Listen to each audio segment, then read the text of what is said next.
그날 밤의 공기는 차가웠다. 손끝이 먼저 식었고 숨을 내쉴 때마다 입김이 희미하게 흩어졌다. 나는 등불 아래 서 있었다. 누군가를 기다리고 있었다고 말할 수 있을까? 정확하지 않다. 그저 그 자리에 멈춰 있었을 뿐이다. 사람들이 내 곁을 스쳐 지나갔다. 발걸음이 잠시 느려졌다가 곧 다시 빨라졌다. 어떤 시선은 호기심이었고, 어떤 시선은 경계였으며, 어떤 시선은 오래 머물지 못하고 고개를 돌렸다. 아무도 묻지 않았다. 왜 여기 서 있느냐고, 무엇을 기다리느냐고. 등불이 바람에 흔들렸다. 불빛이 잠시 늘어졌다가 다시 제자리로 돌아왔다. 담벼락에 비친 내 그림자가 길어졌다. 골목 끝까지 늘어났다가 바람이 지나가자 마치 잘린 것처럼 짧아졌다. 나는 그 그림자를 바라보았다. 움직이지 않는 몸. 하지만 계속 변하는 형체. 언제부터였을까? 내가 이곳에 서게 된 것은, 아니, 언제부터 돌아갈 수 없게 되었을까? 그 질문이 그날 밤 처음으로 내 안에서 소리를 냈다. 그날 밤 나는 단 한 번의 선택을 했을 뿐이었다. 그 일이 있기 전 나는 특별할 것 없는 하루를 살고 있었다. 아침이면 문을 열고 골목으로 나섰다. 문짝이 닫히는 소리가 늘 같은 높이로 울렸다. 그 소리에 맞춰 내 하루도 시작됐다. 장은 늘 북적였다. 채소 위에 맺힌 물기, 생선 비늘에 반사되는 햇빛, 장사치의 목소리가 겹쳐지며 공기가 조금 탁해졌다. 나는 그 소음 속이 편했다. 사람들 사이에 섞여 있으면 내가 눈에 띄지 않는다는 사실이 좋았다. 이름을 불리는 일이 가끔 있었다. 고개를 들면 아는 얼굴이 보였다. 특별한 인사는 없었다. 그저 고개를 끄덕이거나 손을 잠시 들어 보이는 정도. 그게 전부였다. 해가 기울면 집으로 돌아왔다. 솥에 쌀을 씻어 넣고 불을 붙였다. 물이 끓는 소리를 들으며 잠시 멈춰 섰다.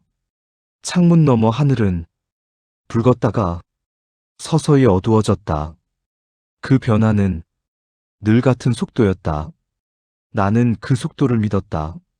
내일도 오늘과 다르지 않을 거라고. 아무 일도 일어나지 않을 거라고. 그날 저녁도 그렇게 끝나는 줄 알았다. 하지만 모든 변화는 늘 그런 순간에 시작된다. 아무 일도 없다고. 확신하는 바로 그때, 그날 밤, 나는 평소보다 조금 늦게 골목을 걷고 있었다. 그날도 별다를 것 없는 밤이었다. 해가 완전히 지고 골목의 그림자가 길어질 무렵 나는 집으로 돌아가고 있었다. 낮 동안 묻어있던 먼지가 옷자락에서 조금씩 떨어졌고 발밑에서는 자갈이 느리게 굴러갔다. 그때 누군가 내 소매를 잡았다. 힘은 강하지 않았다. 하지만 분명했다. 뒤로 당기는 감각이 손목에 남았다. 돌아보자. 낯선 얼굴이 보였다. 나이가 제법 들어 보이는 사내였다. 눈밑이 꺼져 있었고 입가에는 말라붙은 숨이 남아 있었다. 그는 잠시 말을 고르듯 입을 다물고 있다가 낮은 목소리로 말했다. 부탁 하나만 들어주시오. 그 한마디에 밤 공기가 더 차갑게 느껴졌다. 나는 바로 대답하지 않았다. 모르는 사람의 부탁은 늘 뒤에 무게를 달고 온다는 걸 알고 있었기 때문이다. 하지만 그의 눈이 잠깐 내 시선을 붙잡았다. 피로와 조급함과 지나치게 많은 밤이 겹쳐진 눈이었다. 그 눈을 보고 나는 고개를 돌리지 못했다. 무엇을 도와드리면 되겠소? 사내는 품속을 더듬었다. 천이 스치는 소리가 났고 이내 작은 보따리가 모습을 드러냈다. 천으로 여러 겹 감겨 있었고 손에 올려지는 순간 무게가 느껴졌다. 가볍지 않았다. 이것을 맡아주시오. 내일 저녁 이곳에서 다시 오겠소. 그 말이 전부였다. 설명은 없었고 사내는 보따리를 내 손에 쥐어주었다. 손바닥에 남은 온기가 이상하게 오래갔다. 사내는 뒤돌아섰고 어둠 속으로 사라졌다. 발소리는 몇 걸음 지나지 않아 완전히 끊겼다. 나는 그 자리에 서 있었다. 보따리를 내려다보았다. 열어볼까? 하는 생각이 잠깐 스쳤다. 하지만 손은 움직이지 않았다. 남의 것을 함부로 보는 일은 좋지 않다고 오래전부터 배워왔기 때문이다. 나는 그대로 집으로 돌아갔다. 방 한쪽에 보따리를 내려두고 불을 껐다. 잠자리에 누웠지만 눈은 쉽게 감기지 않았다. 어둠 속에서도 보따리의 위치가 또렷이 느껴졌다. 내일이면 돌려주면 된다. 그렇게 스스로에게 말하며 숨을 골랐다. 하지만 다음 날 그 사내는 끝내 나타나지 않았다. 다음 날 아침 눈을 뜨자마자 보따리를 먼저 떠올렸다. 방 안은 조용했고 창밖에서는 어제와 다르지 않은 소리가 흘러들었다. 사람이 지나가는 소리, 멀리서 들리는 차의 엔진, 아무 일도 없다는 듯한 평범한 아침이었다. 나는 보따리가 놓인 곳을 보았다. 그 자리에 그대로 있었다. 손을 씻고 밥을 먹고 옷을 갈아입는 동안에도 의식은 계속 그쪽으로 기울어 있었다. 약속한 시간은 저녁이었다. 아직은 기다릴 수 있었다.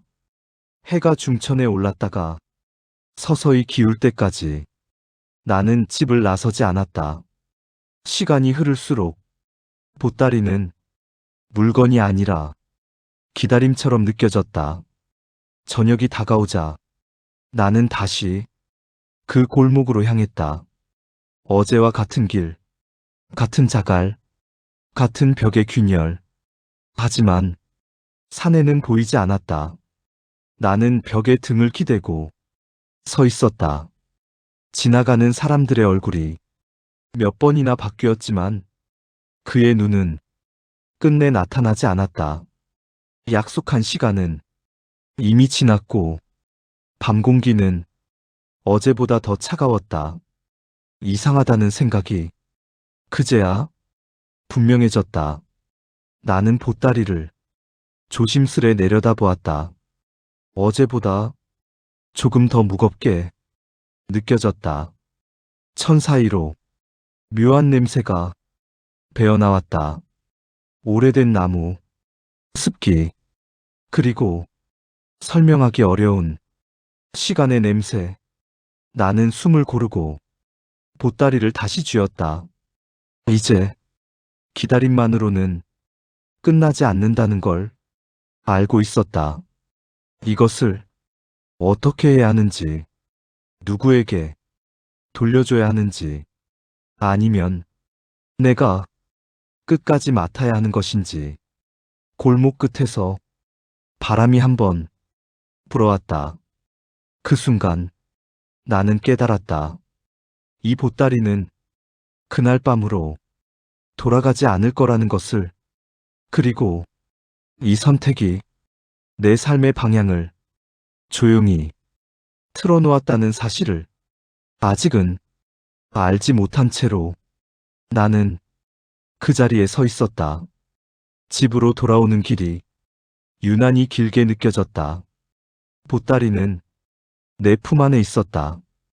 천 사이로 스며든 냄새가 걸음을 옮길 때마다 조금씩 달라졌다.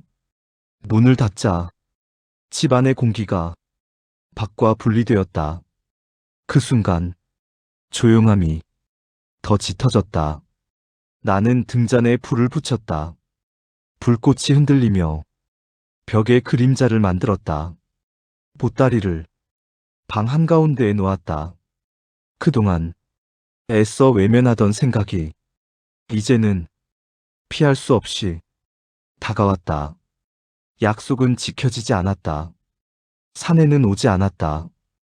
이 보따리는 더 이상 남의 물건이 아니라 내 책임이 되었다. 나는 천을 풀었다. 천이 풀리는 소리는 밤에 어울리지 않게 또렷했다. 겹겹이 감긴 천 사이에서 작은 나무 상자가 드러났다. 표면은 거칠었고 손끝에 잔가시 같은 감촉이 남았다. 상자에는 아무 글자도 새겨져 있지 않았다. 자물쇠도 없었다.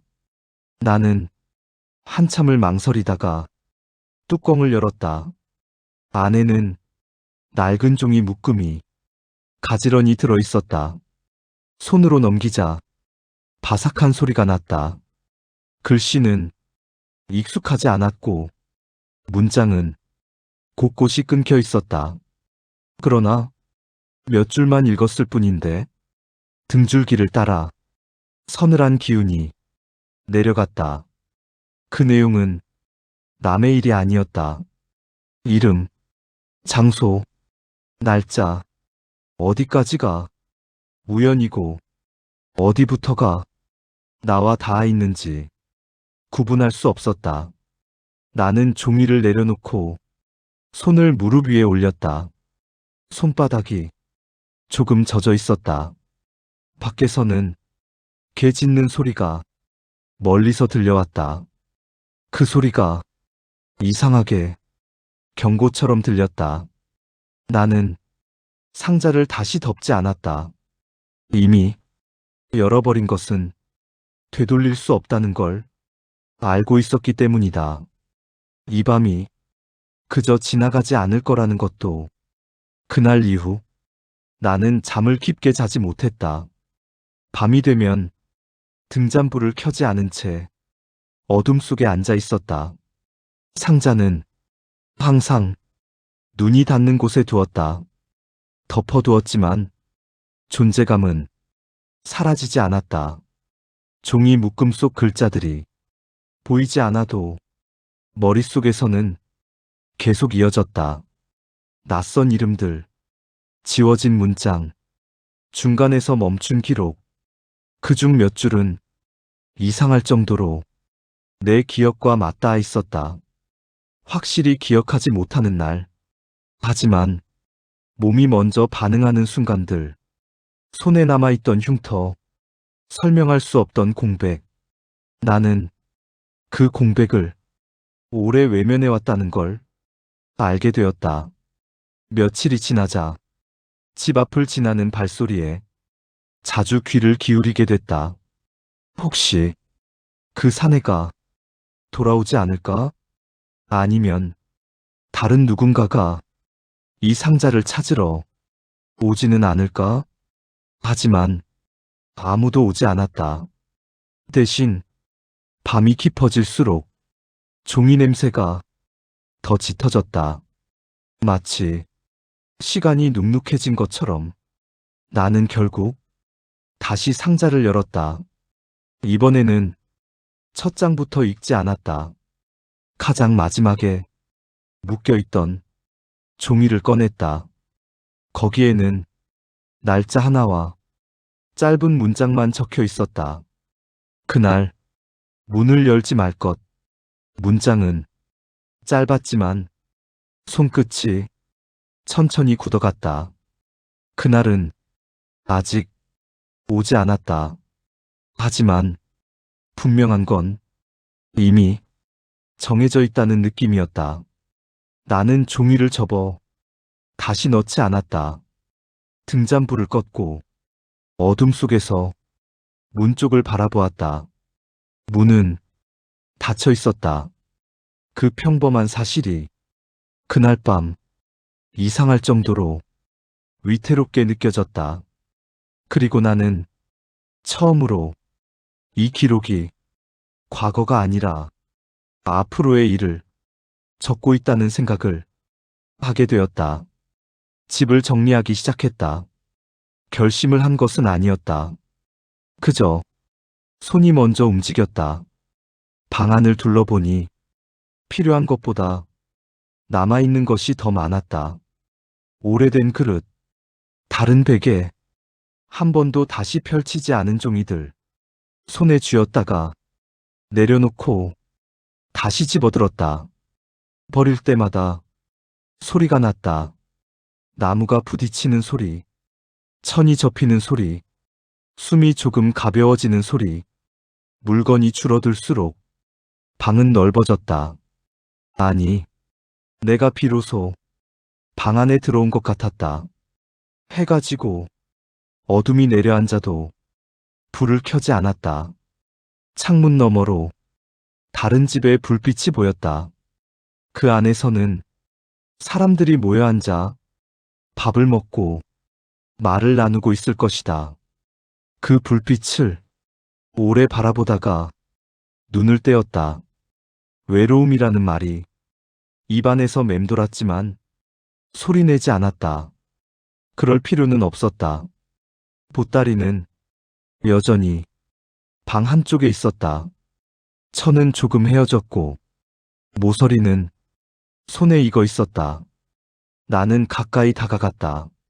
손을 뻗었다가 멈추고 다시 거두었다. 그 동작을 몇 번이나 반복했다.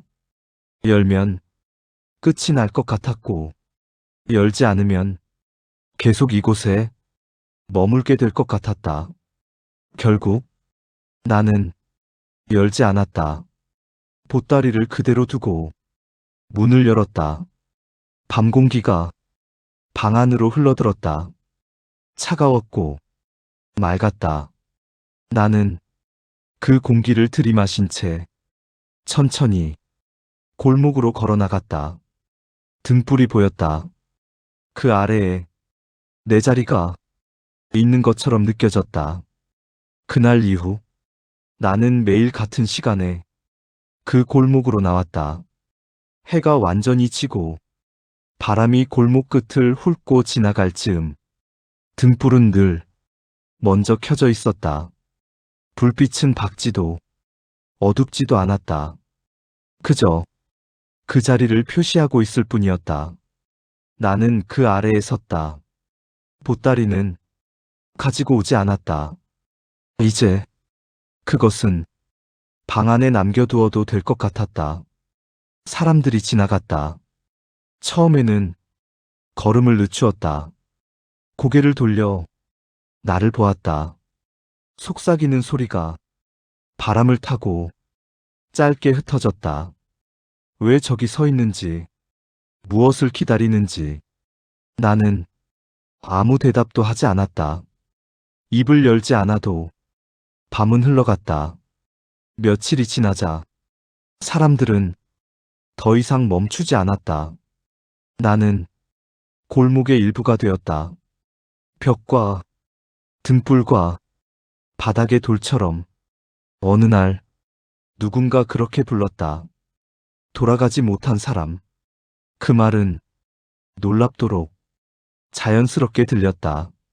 나는 그 이름을 마음속에서 조용히 받아들였다. 돌아갈 곳은 있었다.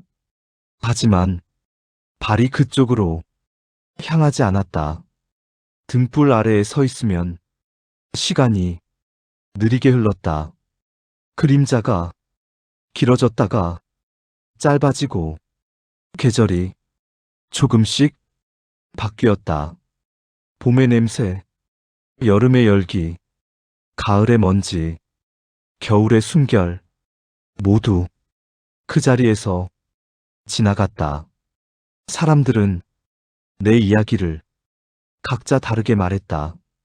어떤 이는 죄를 지었다 했고, 어떤 이는 운이 나빴다고 했다. 나는 그 어느 쪽에도 고개를 끄덕이지 않았다. 진실은 말로 꺼내는 순간 달라질 것 같았기 때문이다. 어느 날 밤 등불이 유난히 흔들렸다. 바람이 조금 거칠었다. 그때 작은 발소리가 골목 안으로 들어왔다. 나는 고개를 들었다. 골목 안으로 작은 발소리가 다가왔다. 조심스러웠고 망설이는 듯 했다. 등불 아래까지 몇 걸음 남지 않은 곳에서 그 아이는 멈춰 섰다. 10살쯤 되어 보였다. 손에는 낡은 천으로 감긴 작은 보따리가 들려 있었다. 아이의 손은 유난히 꽉 쥐어져 있었고 손등이 희게 떠 있었다. 나는 그 모습을 가만히 바라보았다. 말을 먼저 꺼내지 않았다. 아이 쪽에서 숨을 한번 삼키는 소리가 들렸다. 이것 좀 맡아주세요. 목소리는 낮았고 끝이 떨렸다. 나는 그 말을 듣는 순간 오래된 밤 하나가 겹쳐졌다. 차가운 공기, 손목에 남았던 감각, 설명 없이 내 손에 얹혀지던 무게, 그 기억이 등불 아래에서 다시 살아났다. 나는 아이와 보따리를 번갈아 보았다. 이대로 받아들면 무엇이 이어질지 알 것 같았다. 소문, 시선, 말 없는 고립. 다시 그 자리에 서게 될 것이다. 거절하면 이 아이는 다른 누군가를 찾아가겠지. 그 사람이 어떤 밤을 맞이하게 될지는 알 수 없었다. 나는 잠시 눈을 감았다. 바람이 등불을 흔들었다. 불빛이 아이의 얼굴 위에서 잠깐 흔들렸다. 나는 천천히 고개를 저었다. 미안하다. 그 한마디였다. 아이의 손이 조금 풀렸다. 보따리가 살짝 흔들렸다. 눈이 크게 떠졌고 그 안에 담긴 것이 실망인지 놀람인지 분간하기 어려웠다. 아이는 아무 말도 하지 않았다. 잠시 서 있다가 천천히 뒤돌아섰다. 작은 발소리가 돌바닥 위를 멀어졌다. 나는 그 자리에 남았다. 등불 아래에는 다시 나 혼자였다. 가슴 안쪽이 묵직해졌지만 손은 가벼웠다. 어느 쪽이 옳았는지는 알 수 없었다.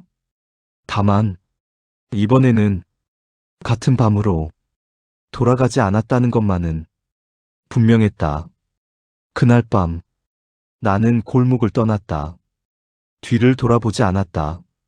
등불은 여전히 그 자리에 있었지만 그 아래에는 아무도 서 있지 않았다. 다음 날 누군가는 내가 사라졌다는 이야기를 했고 또 누군가는 원래 그런 사람이 아니었느냐고 말했다. 며칠이 지나자 아무도 그 이야기를 꺼내지 않았다. 사람들은 각자의 자리로 돌아갔다. 장은 다시 푹 적였고 아이들은 골목을 뛰어다녔다. 등불 아래는 비어있는 채로 밤을 맞았다. 가끔 누군가 그 앞에서 걸음을 늦추었다. 예전에 여기 서 있던 사람이 있었다는 말을 어렴풋이 떠올리며 하지만 그뿐이었다. 이야기는 늘 그렇게 남는다. 끝을 알 수 없는 채로 입에서 입으로 모양을 바꾸며 나는 어디로 갔을까? 멀리 가지는 않았다. 다만 돌아보지 않아도 되는 쪽으로 몇 걸음 옮겼을 뿐이다. 선택은 늘 그 순간에는 작아 보인다. 하지만 그 뒤에 남는 것은 평생의 방향이다. 나는 그날 밤, 단 하나의 선택을 했고, 그 선택과 함께 살아가고 있다. 지금 이 순간에도 인생은 신비 그 자체입니다. 이 이야기가 마음에 남았다면 구독과 좋아요로 다음 이야기를 함께 해주세요.